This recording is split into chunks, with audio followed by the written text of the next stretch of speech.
Hare Krishna. It's 7 o'clock, so I suppose we should make a start. Thank you very, very much, all of you. I'm very grateful that you've made the effort to come here this evening. We were going to have a special guest this evening, but unfortunately they're not very well. So I'm afraid you're going to have to put up with me.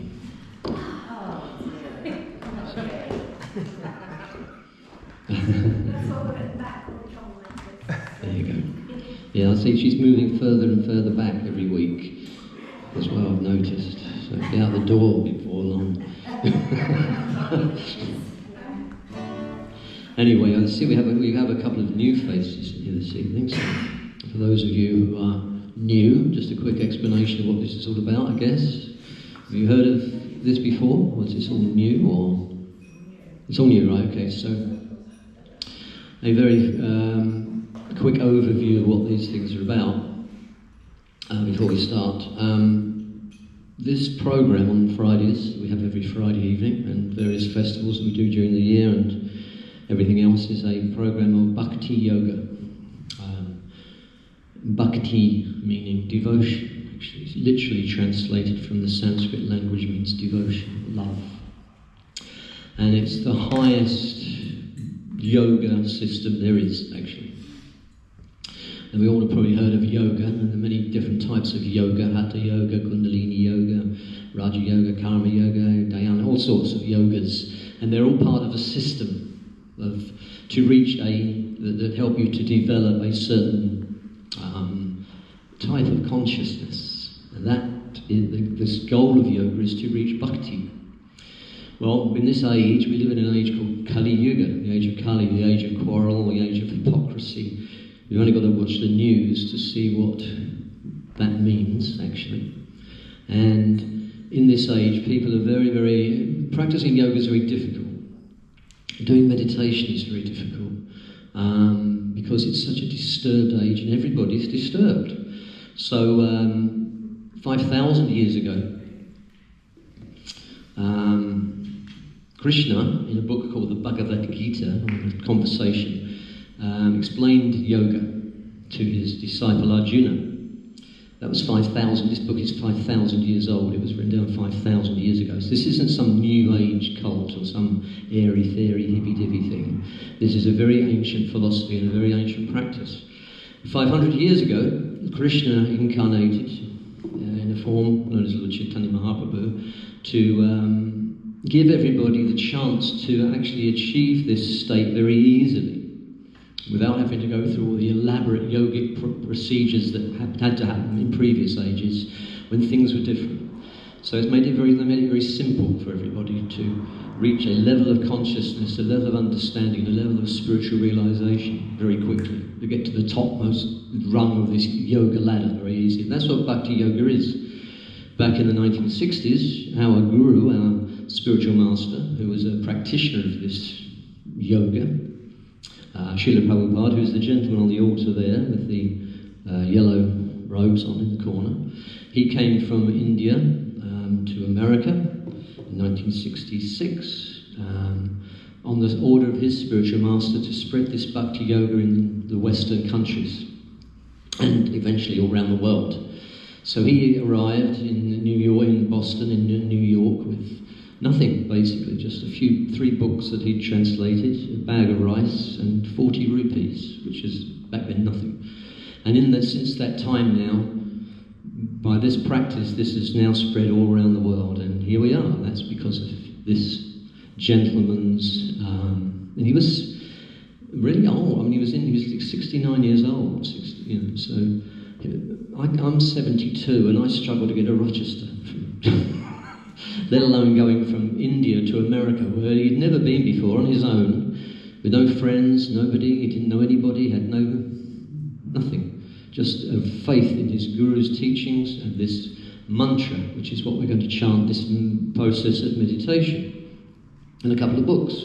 Now, Krishna consciousness, this Bhakti Yoga, or Krishna consciousness, the process he gave was very simple. What had been enunciated by the previous gurus and teachers going back 500 years to Lord Chaitanya was that people got together and they did this mantra meditation, mantra meaning sound vibration. Mantra is a Sanskrit word. Man meaning mind, and tra meaning to deliver. It's made up of two words, mantra. So it's a sound vibration. And this meditation is very easy. There are two specific ways that it's recommended we do it. One in groups like this with music. That's why I've got the guitar. It isn't a rock concert tonight or anything. It's just that's accompaniment for the mantra. Or japa meditation, which is personal chanting on these beads, which we use, which are called japa mala, like this. These beads, and we chant on these as well. That's personal meditation. So this was taught by Srila Prabhupada to us, along with, of course, vegetarian cooking and understanding a little bit of a talk. So these programs enunciated, we do a bit of kirtan, that's mantra meditation altogether. Then we have a little discussion of spiritual subject matters, and then always, as Srila Prabhupada insisted on, that there is prasadam, which is food offered to Krishna, and that is spiritualized food. It's very, very nice, it's very, very wholesome, it's very tasty, it's nourishing, it's healthy, and it's karma-free. There is no karma in this food. That's another discussion. I won't go too deeply into all the philosophy because there's a lot of that. But just as an overview, that's what generally happens at these programs. We sing, very often we dance, and we eat. And that is the recommended process of spiritual realization in this age, Bhakti Yoga. So it's very easy, it's very joyful, and we all, it's a family. We get together and we do this stuff regularly as possible. And this mantra is free, there's no charge, we don't charge any money for it. So it's just given freely. This is a gift that has been given freely, and we're giving it freely as our Guru Srila Prabhupada asked us to do, as a service. So that's what happens here in a nutshell. There are the mantras and prayers that we use are on these sheets that you can follow along if you can. But we'll get to at the end of it all together, I'm sure. We may start off in different places, but at the end we generally get there in the same sort of headspace. So. But remember, it is a meditation. And the important thing about meditation is to concentrate on the sound vibration. And even if you don't say it, hear it. Because this is our most important sense, is this one, hearing. That's the most important sense. Not just hearing, but actually listening. Many people hear, but they don't listen. It's true. Yes. So anyway, so we'll do it together, and we'll have a little kirtan, and then we'll have a little chat about some spiritual subject matter, and take it from there. Did you have any questions or anything at the moment? Was that fairly clear in a nutshell? Okay. All right. We start off with a few prayers initially to our spiritual master, to Srila Prabhupada. And then we get into the main mantra, which is 3 words. Hare Krishna and Rama. So it's the Hare Krishna mantra, which is the one you'll see written down there. That's the main one. That's the important one. That's the one that has all the potency in it.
Jaya Shri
Radha Subhadra Jaya, Radha Govinda Jaya.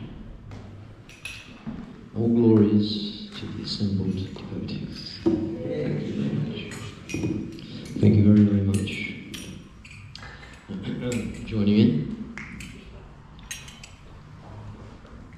Now this Maha Mantra, this Hare Krishna, Krishna Krishna, Hare Hare, Hare Rama, Rama Rama, Hare Hare is a spiritual sound vibration. It's not material words. So from that perspective, it becomes something very special, and something more special than we even realise or understand, actually, the truth be told. And the people who distribute this chanting of this mantra, and those who do it perfectly, you off. Hare Krishna. Give our love to the hard-working student. The people who as in our guru here, Srila Prabhupada, who brought this mantra from India in 1965 on the order of his guru. Now, we're very, very fortunate in this movement that we have an amazing set of gurus and teachers called the Parampara. Now, Srila Prabhupada, his guru, Srila Bhakti Siddhanta Saraswati, is his father, Bhaktivinoda Thakur, who was extremely potent, a very powerful personality, who wrote a lot of books, who did a lot of work to inaugurate, get this movement going, to get this process going, to give everybody this gift. And I'm reading a book by him at the moment, and it's a very beautiful book, and if you haven't read it, I do recommend you do, because it's amazing. It's all about the chanting. The book itself is called Harinam Chintamani. And it's an amazing book. You read it? It's wonderful. It's an amazing book. So, it was written in 1900. He wrote this book in 1900. Apparently he had discovered some ancient scriptures of these conversations between Lord Chaitanya, the inaugurator of this movement back in West Bengal 500 odd years ago, and Haridas Thakur, the Namacharya, the person who was chanting this mantra all the time. So this book is a conversation pretty much between Lord Chaitanya and him. So I just want to read a little bit from it, which is really nice about the chanting, if that's okay. Because it's very important for us to read these books. As much as the most important thing in this process is chanting this mantra. That's the key, that's the most important thing. That's something we shouldn't neglect. Reading is very important as well, understanding this stuff. So there's a little bit about this chanting here and about the people who distribute this chanting, which I was reading today. I thought this was quite nice in relation to the mantra, so I'll just read a little bit of that, if that's okay. When one has developed a real taste for chanting, then one single utterance of the holy name can eradicate all your previous sins. That's pretty powerful, right? Yes? So this just makes you realise how powerful this Hare Krishna mantra is. Now we're not talking about this lifetime, we're talking about all. As we'll discuss a little later, just to confirm all this, because this is all confirmed by Krishna in the Bhagavad Gita, that it's just this lifetime. There are many, many lifetimes of sins that we are accruing over a period of time. And there's a reason for that, and we'll discuss that a little later. Some vestiges of sinful reactions may still remain in a particular individual, but even these are gradually removed by the process of chanting.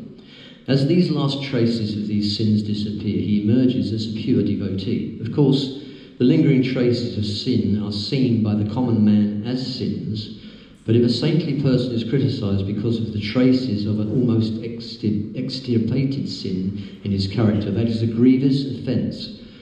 If criticism is made against a sadhu for sins committed prior to his surrender to Krishna, that is likewise another serious offence.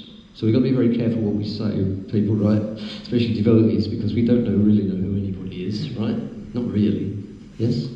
So be very careful, be very humble. That's another quality we should develop anyway, but that naturally comes when you chant. And when you're doing this process, you become naturally humble. A fault finder like this invites the wrath of Lord Krishna. One who is fully surrendered to Lord Krishna will naturally only chant Lord Krishna's name. Thus, such a person is entitled to be called a sadhu. Only a devotee of Lord Krishna is eligible to be respected as a sadhu and none other. Now, sadhus, if you go to India, I'm sure you'll see sadhus everywhere, right? There's, yes? Yeah, we saw these sadhus. But it's very, very explicitly stated by Bhaktivinoda Thakur, by Lord Chaitanya, even Haridas Thakur, that we have to be very careful who you call a sadhu, who we respect as a sadhu. That's what it's saying, right? If anyone else proclaims himself a sadhu, if he's not a devotee of Krishna, then he can be, he is but a charlatan and a braggart. Heavy stuff, right? One who humbly says he is a poor soul surrendered to Krishna, who constantly chants Krishna's name, is a real sadhu. He, considering himself lower than a blade of grass and more tolerant than Shri, offers all respects to others without expecting any for himself. The holy name of Krishna grants the sadhu divine love of Godhead. When we hear a sadhu chant the holy name, I offer my respects to him, knowing him to be a perfect Vaishnava. A Vaishnava is the spiritual master of the world, a true friend of every living being, and an ocean of compassion. Now that all them qualities are manifested in one particular person for me, and that's Srila Prabhupada, right? Yes? Does anybody disagree with that? No? Nobody disagrees. That's good. I've got to fight my hands. He manifested all these qualities, right? Yes? He was constantly chanting, constantly preaching, constantly traveling, nothing else. There was nothing else apart from Krishna, right? Absolutely nothing. That's the sign of a true sadhu. Anyone who criticises a Vaishnava goes directly to hell and suffers untold pains of birth after birth. The doors of bhakti are closed to this offender because devotional service, this bhakti yoga, is the merciful gift of a Vaishnava to the living entities. The Vaishnava is an abode of Lord Krishna's spiritual potencies. Others receive Krishna bhakti only by his confidential instructions and association. So we're very fortunate, right, to be in that position that we've received these instructions through Prabhupada, even through his books. I mean, it doesn't matter whether he's here physically, right, or if we've never met him personally, because, you know, it's often he said, you know, I am in my books, right? You know, you only got to read the books to have personal association with Prabhupada. You can have personal association with him anyway. I certainly experienced that. Just go to the manor. You know, go to his rooms in the manor and tell me you don't feel some personal connection with him there. Anybody not? I'm just going to say it's energy, and energy never dies. It's Shakti, that's right, yeah. Yeah. In our prayers to our Guru, to Srila Prabhupada, there's a line that says, from whom, what is it? Something emanates? Shakti? What's the line? Of my respect for basis to my greatest. I forgot what it is now. Anyway, there's a line that tells you that from this Shakti emanates from him. Yes, this energy, this loving energy emanating. And that's true even without him being here presently, right? In his form, physical form. Yes? Because there's Vani and Vapu. It doesn't have to be here physically. That connection is purely spiritual. It's not material. Yes? When we surrender to Prabhupada, we follow his instructions. When we do something that pleases him, and when he was asked, what is it that pleases you? He said that to hear you chanting Hare Krishna, that pleases me, to hear you chanting the mantra, yes? This mantra. Very easy, 3 words. Hare Krishna Rama. And you'll receive all benediction, you'll receive everything you need, you'll receive the highest spiritual knowledge, you'll develop realization, have realizations, develop knowledge, develop understanding, and you'll experience ananda, bliss. Yes? But you have to do it. It's like anything. You know, doctor gives you a medicine to get rid of an illness, and you lick the outside of the bottle. It's not going to work, right? You have to take the medicine, and then it'll work. If you don't take it, you won't know what the result is, because it won't be revealed to you. Everything is revealed through the process of chanting, through this process of bhakti yoga. And that only comes to you by empowered personalities. And how do we know who is an empowered personality? Well, we're sure of it, aren't we? We know Srila Prabhupada and his, as I was saying earlier, we're very fortunate to have this parampara. Now, parampara means disciplic succession. Guru, disciple, guru, disciple, guru, disciple, going all the way back to Krishna, yes? To Lord Chaitanya, and through that. This is an unbroken line. So therefore there is power, there is energy. This is a powerful thing. It's like plugging into the socket and going straight back to the generator, you know. It's not broken, this line isn't broken. This isn't something someone's making up. This isn't some idea that some new age guru or sadhu has come up with. This goes back directly back to Krishna, who is the source of all power. Yes? You can check it. You know, this isn't a lie, this isn't some fanciful thing that's been made up. This is fact, yes? Historical fact. In the Nectar of Instruction, verse 1, it tells who is a sadhu, a real sadhu, and who we can surrender to as a guru, if you like, and take knowledge from, instruction from, and serve. A sober person who can tolerate the urge to speak, the mind's demands, the actions of anger, and the urges of the tongue, belly, and genitals, is qualified to make disciples all over the world. Yes? These are the symptoms of a sadhu. Yes? A real sadhu. Not just a sadhu, acharya. A guru. Yuga-acharya. The guru for the whole world, actually. Yes? And it's been proven, gradually, day by day, it's been proven, right? More and more, as we were just saying just at the beginning, Srila Prabhupada came to the West with nothing, apart from these three words, Hare Krishna and Rama, right? And 100% faith in Krishna, nothing else, totally fixed up in Krishna consciousness, yes? And look what's manifested from that, yes? None of us would be sitting here if it wasn't for him.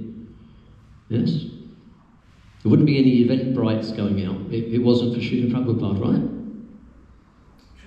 It's true, everything comes from that root, that chanting that he brought to the West back in 1965. So this chanting is very, very potent. We don't realise how potent it is. It's extremely potent. But also, it's very necessary that we do it, especially in this age, this degraded age, Kali Yuga, because Maya, the illusory energy, the material energy, is very strong. It's extremely powerful also. So you need an extremely powerful resistance, right, to it, yes? And I'm sure we're all aware of how easily distracted we get. Yes, I am. And I've been chanting this mantra now for, I don't know, since 1980, something like that. A few years. How many years is that? 45 years. It's never got boring. It never gets dull. It just gets better and better and better. And back when I was younger, I would never have dreamt back in the 1970s that I would be a Hare Krishna. It would never have crossed my mind that I'd be walking around with, marks on my forehead and a little seeker and dancing up and down Oxford Street or whatever. I would never have dreamt that would have been the case, It was never near. It wasn't in my remit, I had an interest in spiritual things. I had an interest in Eastern philosophy, mainly due to the Beatles. Growing up in the 60s, the Beatles and George Harrison and all this sort of stuff, I had an interest in that. But I would never have dreamt it would have been this. I was thinking of something much more far out, Yeah, back then. But a series of events, and it's an interesting, when I was thinking about it the other day, looking back on how I came to be a devotee. And I remember I was reading something about San Francisco in the 1960s, 1967, when the devotees first went to San Francisco, and they had this Avalon ballroom mantra rock dance back in the 60s. All the hippies, had this mantra rock. Now, Srila Prabhupada was the guest there, and he'd just gone to San Francisco, dumped right into the hippie culture of Haight-Ashbury in the 1960s, and I was thinking, what was I doing back then? At that time, and I was doing what they were doing. And at that time, I had this experience. I'd taken something, as you did back then, and I had this very, very profound experience that I remember sitting, looking in my hands, and thinking, this is a machine. This is like mechanical. I had a very profound realization that this was a mechanical thing. It wasn't really me. It was like some machine I was using. A very profound realization of that. And then from one thing led to another, and then in a few days, or maybe a week or so after that, somebody gave me a Bhagavad Gita. Now, I read it, I looked at it and didn't understand. I liked the pictures. Well, the pictures are very nice, but I didn't understand it. And then somebody came up to me one day and said, "You eat meat?" And I said, "Yeah." And they said, "I bought you a lamb, a live baby lamb, and said, here's your Sunday dinner. Would you kill it and eat it?" And I said, "No." And they said, "Well, don't be a hypocrite then." So I became a vegetarian. And the next couple of days later, I picked up the Bhagavad Gita and I understood it. So it was just a couple of the events. They're very profound events for me because I remember them. They were realizations. Next thing I know, I'm working in Govinda's restaurant. Bhagavat, that's his fault. He dragged me up there. Go and work up there. Go and work up the temple. What? The next thing I know, I'm working in Govinda's, and then now I'm a Hare Krishna. From being some long-haired, acid head, whatever, I was suddenly a Hare Krishna, as were probably most of the other people in the temple at the time as well, not just me. But anyway, but Prabhupada said that, didn't he? He said when somebody interviewed him once and said, show us a miracle. What's your miracle? What's the best thing you've done? He said, my biggest miracle is I've turned hippies into happies. Because then things don't make you happy, right? We're all looking, and when I look back now, I realised I was searching for something. What was I looking for? Some sort of high, yes. I wanted to experience pleasure. I wanted to experience some high, yes. That's what I wanted all the time. I didn't want to come down. And then we saw them flyers they used to throw out in San Francisco back in the 60s, the devotees, "Stay high forever." Oh yeah, I'll have some of that. No more coming down. All right, I'll have that. And then Hare Krishna. And then here we are. So I became a devotee, but I would never have dreamt that would have been the case. I thought yoga and mysticism and meditation was something much more ethereal. But then once you understand it, once you start chanting, things become revealed. Not only do you experience that higher taste, you experience them higher pleasures, and it's true, there's no pleasure like it. If anybody's got something better, I'll have it. But nobody's offered me anything better yet. So in 45 years, I can't find anything nicer than chanting Hare Krishna. And as we know, it's not only that it's nice, it's mostly extremely freeing, enlightening, and it does a lot more than just give you pleasure. It makes you shave your head and put tilak on your face. So chanting of this Hare Krishna mantra is very important. Not only because, we make a joke out of it, to some degree, but it's extremely important that we do this, because in Kali Yuga, this age we live in, we're accruing bad karma all the time. And karma, does everybody know what karma means? For every action, there is a reaction. So if we're committing an action, we're going to get a reaction for it. Even if it's a good thing, if we're doing something for charity, we're going to get a good reaction, but that reaction will still bind you to the material energy. Bad karma, for doing sinful activity, if you like, and there are a lot of people doing that at the moment, all around the world, are going to get a bad reaction. The planet itself is going to get a bad reaction. The most horrendous global karma that we can see happening and we will experience is, of course, cow slaughter. 50 billion cows are slaughtered every year for the taste buds.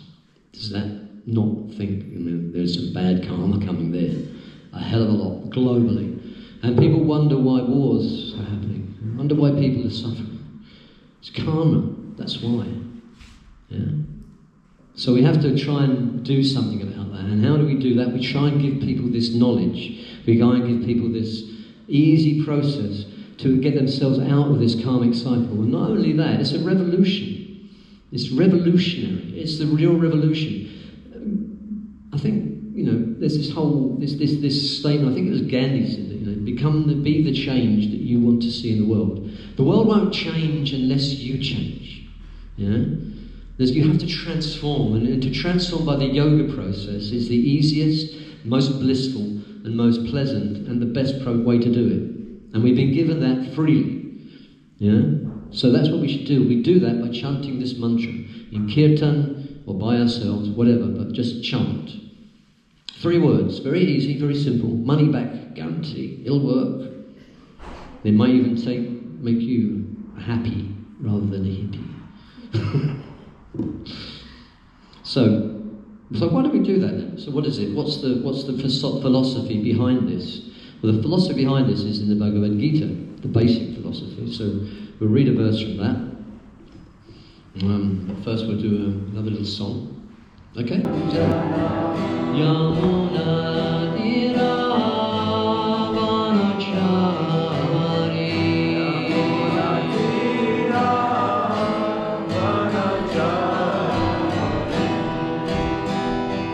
Jaya Radha Madhava Kunjabi Hari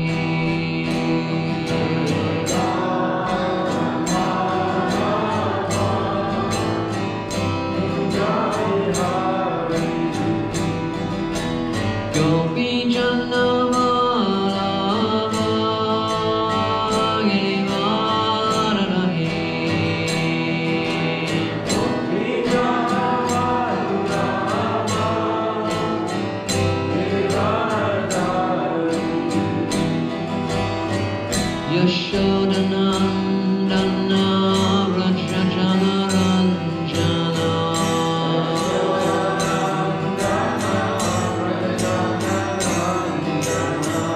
Yamuna Tira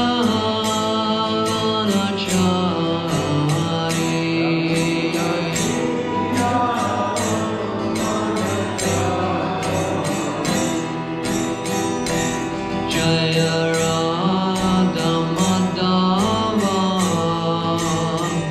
Kunjabi Hari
Yashodanandana Rajajana Ranjana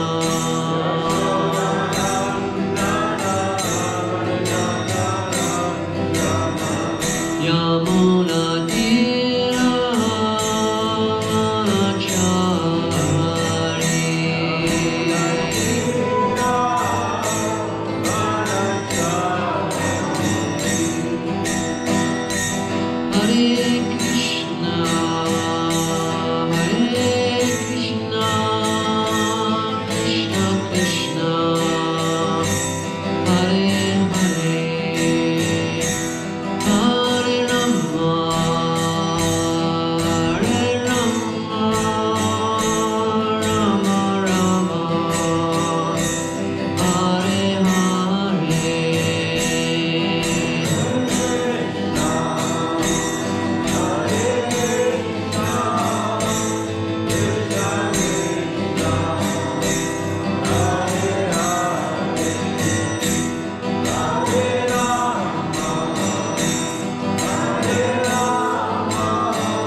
The Bhagavad Gita-ish. That's another version.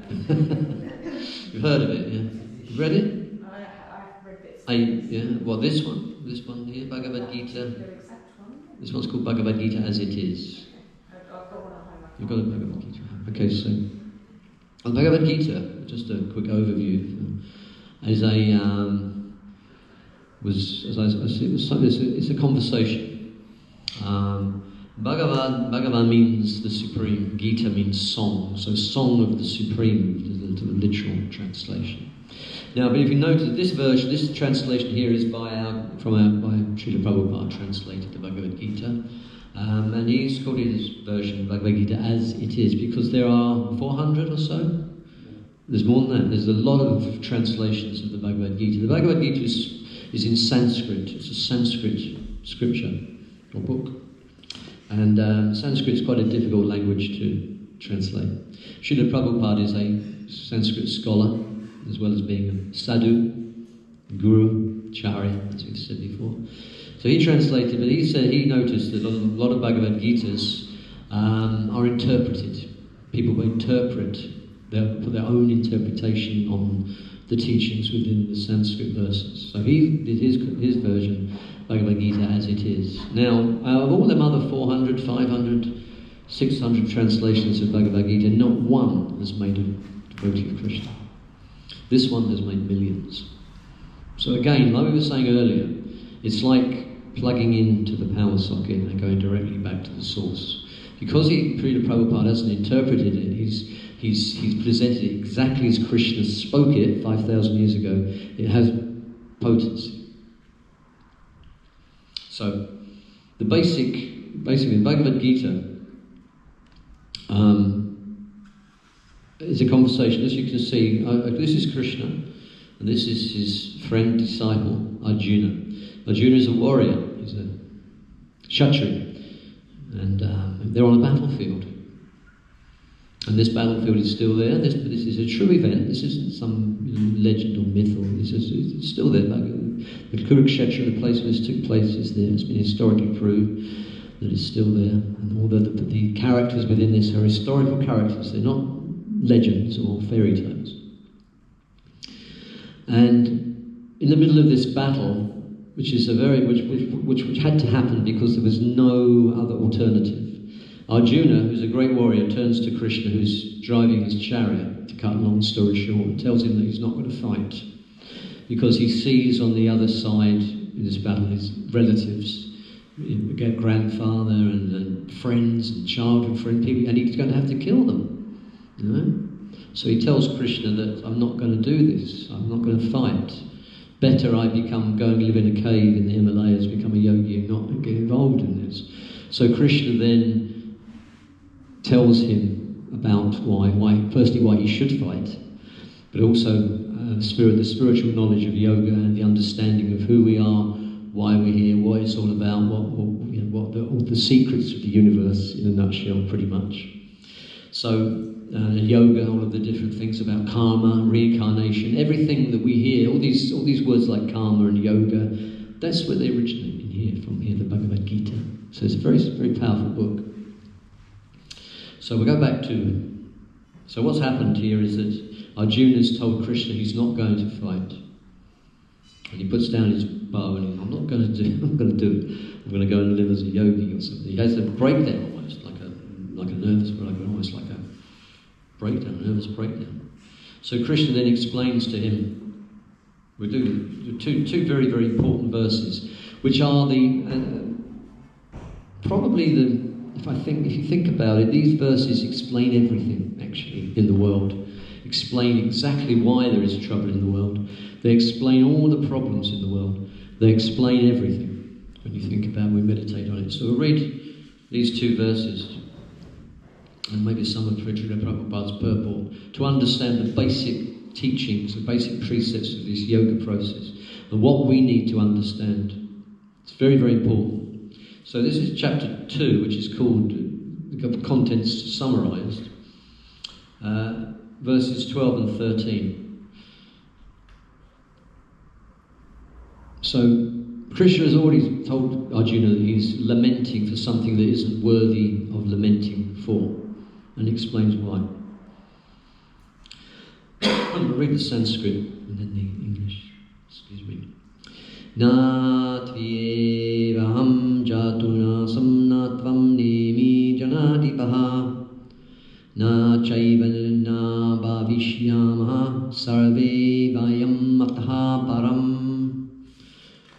Krishna says to Arjuna, never was there a time when I did not exist, nor you, nor any of these kings, nor in the future shall any of us or them cease to be. So in this verse, Krishna is explaining to Arjuna that we've always existed and we always will exist. And you can kill these people on the battlefield, it doesn't really matter ultimately because they're not really going to die. It's only the body that is getting killed. Yeah? And a symptom of spiritual realization is understanding that very crucial point. Yeah? Very crucial. Not that we should go out killing everybody. This is a special situation. It's not going to happen to us all. But the important thing is to understand that people, we always exist and will always exist. We are eternal beings. We are not the body. It's a very, very important instruction to understand. A very basic instruction of this Bhakti Yoga or any realization spiritually. But we are not the body. And then Krishna explains in the next verse, Dehinosmin yahadehe kaumaram yauvanam jara tataha dahantara praptiyati rastatra namuhayati. He says, as the embodied soul continuously passes in this body from boyhood to youth to old age, The soul, similarly, passes into another body at death. A sober person is not bewildered by such a change. So, just read a little bit of Srila Prabhupada's purport on that. Since every living entity is an individual soul, each is changing his body at every moment, manifesting sometimes as a child, sometimes as a youth, and then sometimes as an old man. Now, I was speaking to somebody a little while ago, and they were telling me how they didn't believe in reincarnation. So I explained to them, well, hold on a minute. So, like, how old are you? And he was, 50-something. So when you were a child, right, when you were a baby, when you got to 7 years old, all of the cells in your body had completely changed. Your body was totally different to the body that you had 7 years before. Yeah? Isn't that reincarnation? Have you reincarnated into another body if it's a totally different body? So how can you say there's no such thing as reincarnation? We reincarnate, we're doing that all the time, even within this body we're reincarnating, right? Because all of the body cells, everything's changed. The body changes completely. Everything's changed. Yeah? So that's the proof of this, in this body of reincarnation. Yeah? So, as Krishna's saying here, as that soul continuously passes in this body from boyhood to youth to old age, similarly, when the body dies, you take on another body. Yet the same spirit soul is there and does not undergo any change. That's true, isn't it? Yeah? I remember talking to my mother, when she was dying. She had cancer, and a couple of days before she died, actually, she was on her deathbed. And she's telling me then, she said, this is weird, I don't feel any different. I don't feel any different. And I was thinking, well, it's because you're not different. You know, it's the body that's different. And then she said, I think I better become a vegetarian. So it's a bit like, I've been telling you that for 40 years, a bit late now. She died of esophageal cancer, and that's quite... Anyway, but that's, but when she had that realisation, I mean, it may have been only a couple of days before she left her body, but at least she had that realisation. But she said, I don't feel any different. My body's had it, but I don't feel any different. She realised that. Huh? It's soul. Soul, that's right, yeah, absolutely. And she realised that at the point of death, pretty much. But it's true. I realised it back in 1970-something, when I was, had that substance. I was sitting there looking at this machine, right? This isn't really me. This is some machine that I'm using. Yeah? It was a profound realisation. It wasn't just a bit of, like a theory. It was real. It was knowledge. It was knowing that this is a machine, and I'm different to this machine. Yeah? Then somebody gave me this, and it confirmed it. After I stopped eating meat, of course, and my consciousness started to clear a bit, because we don't see things with clarity all the time. We're polluting our consciousness with that bad stuff. You can't see it. You don't realise what you're doing. You don't see what you're doing. Like Jesus said when he was, forgive them, for they don't know what they're doing. The reason they don't know what they're doing is because their consciousness is covered by ignorance. Yes? That's what that means. That's what Jesus was saying when he said, forgive them. They don't know what they're doing. Because they didn't know what they were doing. They didn't realise what they were doing. Because it's not been revealed. This is something we've discussed a few times before. We're so fortunate that Krishna has pulled back them veils through the mercy of Prabhupada and Guru and Gauranga. Then veils have been drawn back, and we can perceive this. This is such a wonderful experience and a wonderful thing. But we're very fortunate. There's not many that happens to.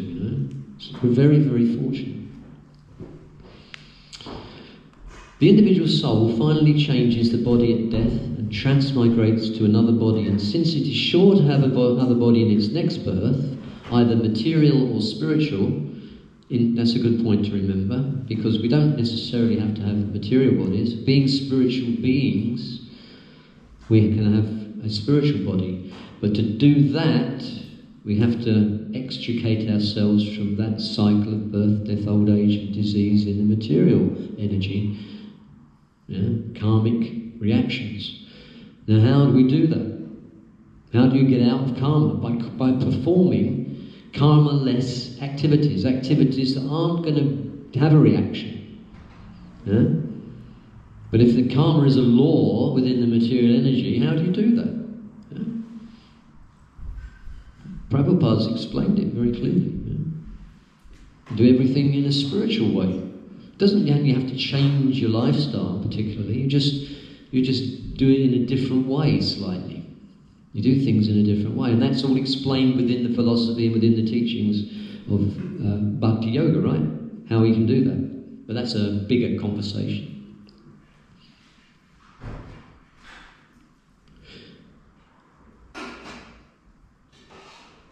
There is no cause for lamentation by Arjuna on account of death, neither for Bhishma nor for Drona. These are the people he's worried about killing.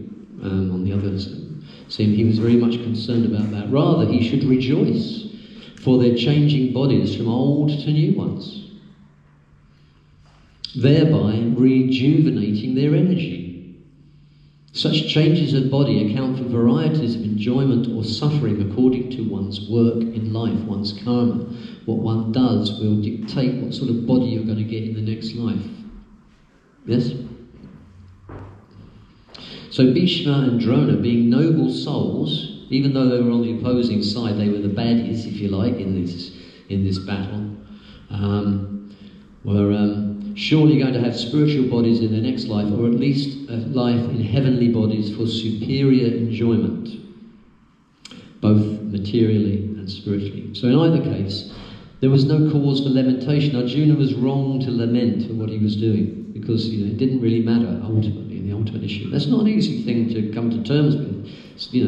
Don't think it's an easy thing to have a realization of, because it's not. But it is a higher level of understanding and knowledge. Any man who has perfect knowledge of the constitution of the individual soul, the super soul and nature, both material and spiritual, is called dhira. And dhira means sober. This is a translation of dhira means sober. Balanced, a balanced viewpoint, a balanced perspective of things. Knowledgeable. Such a man is never deluded by this change of bodies. So this whole thing about the bodily concept of life, not understanding, forgive them for they know not what they do, how every living being, every living entity, everything that lives is a spiritual being, right? The difference between this microphone stand and you is what? Consciousness. This microphone stand is made up of atoms and molecules, and I'm made up of atoms and molecules. You made up of atoms and molecules. So you're the same, I'm the same as this microphone stand, right? No, because we have something different about us. Consciousness. We're Jiva, we're a spirit soul, the soul, the living entity within the body. And that's the same for all living things. That plant is a living thing, that is a soul. Also, yes? Yeah? Anybody disagree? No? No. Animals, cows, they're all living, every animal, every living being is a spirit soul. Every human being is a spirit soul. Now what's happening in the world now, I'm an Israeli, you're a Palestinian. Not I'm a soul and you're a soul. That's the root cause of why there is trouble in the world, right? Just that very simple understanding that everybody is the same. I'm Russian, you're Ukrainian. No. I'm a man, you're a woman. No. I'm black, you're white. I'm Indian, you're English. No. No, we're all the same. We're all souls. We're all spirit souls. We're all jivas. Yeah? So that is the root cause. That misunderstanding, that mistake is the problem with the whole of the planet, with the world. That is why there is problems in the world, because everybody thinks they are the body. Yes?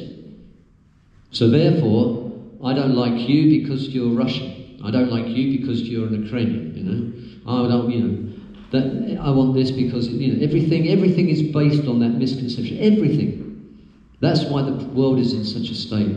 Yeah? So this knowledge is known in the West particularly. I mean, it's known in the East much more, in India and places like that. People understand that much more than we do because it's inherent in the culture, right? It comes from Vedic culture, which comes from that part of the world. You know, much more they understand that. But maybe don't have so much, maybe the realization of it in Kali Yuga because they're so influenced by the West now. Yeah, that whole thing, that beautiful, beautiful culture where everything is respected, everything from the plants to the animals to everybody else is respected. I remember Adi Guru telling me a story once of a book that he was reading about. I think it was written back in the 1500s or the 1600s, sometime like that. Some explorer went to India, and he wrote, and he must have been a Westerner, and he wrote that this is the most civilized culture I've ever come across in my life. You know, even they build their buildings around the trees. They don't cut the tree down. They build the building around the tree. This is civilized behaviour. You worship the sun and moon as well. Yeah, worship. That's right. Yeah. So this is civilized. This is civilized.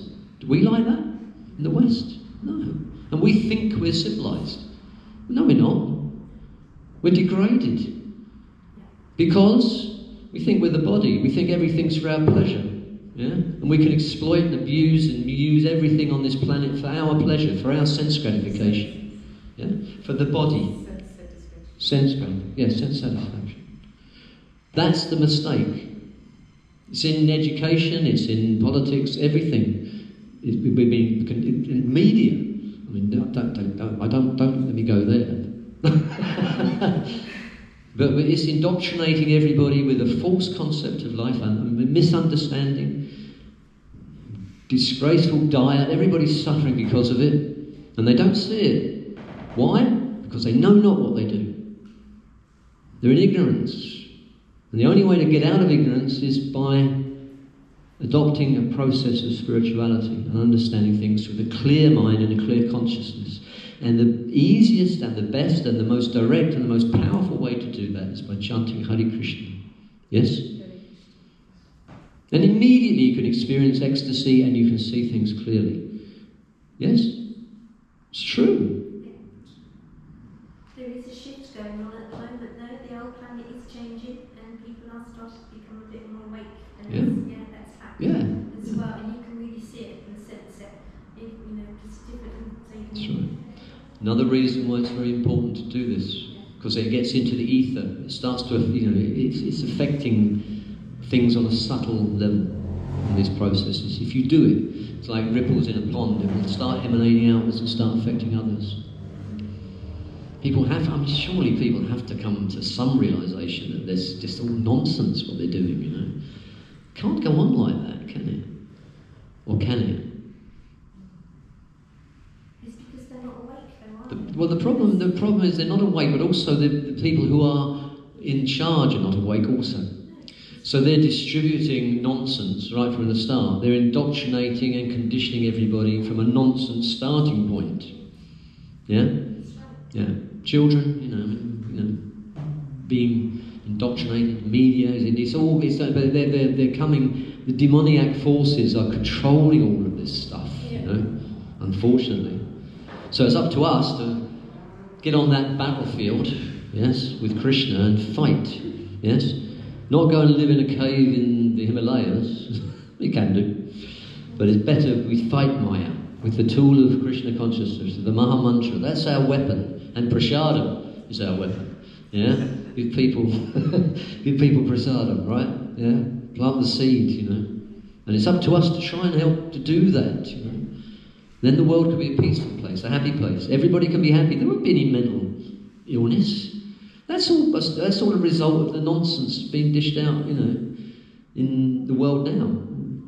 Through media, through the food they eat. I've experienced it myself.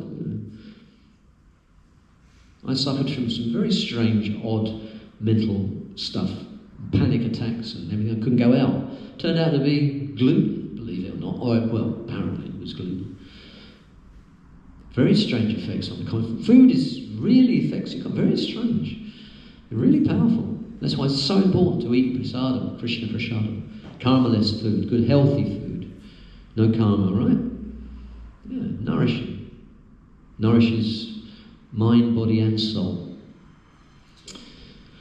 You're doing Arati?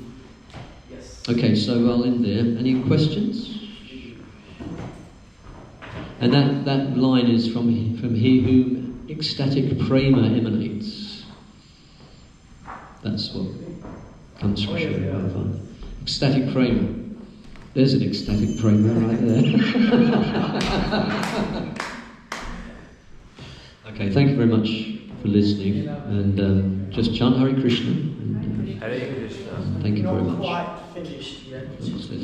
In a few days' time, we have a very special day. That's appearance day, means birthday of Mukunda Prabhu. On 29th of July. Mukunda Prabhu has been pioneer of this Sangha for many years. Many years. He has been in Krishna consciousness since 1980s, but we established our Sangha about 11 years ago now on the High Street, and then we moved to here. But it was him who was the main person who sustained it, maintained it, and inspired all of us to come together. So this has been a long journey, and I just want to say Hare Krishna. Hare Krishna.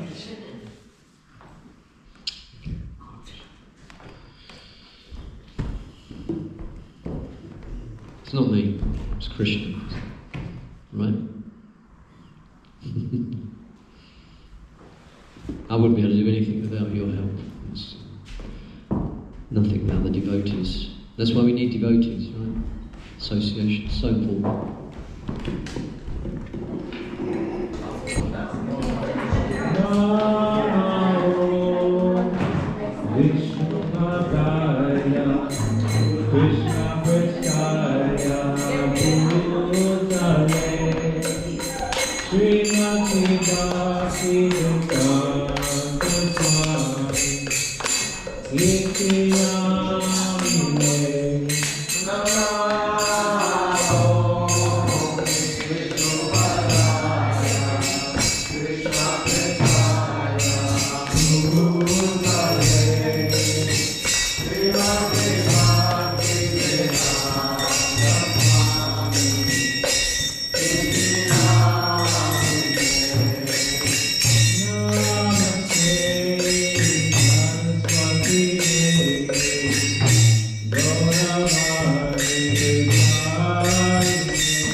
Jaya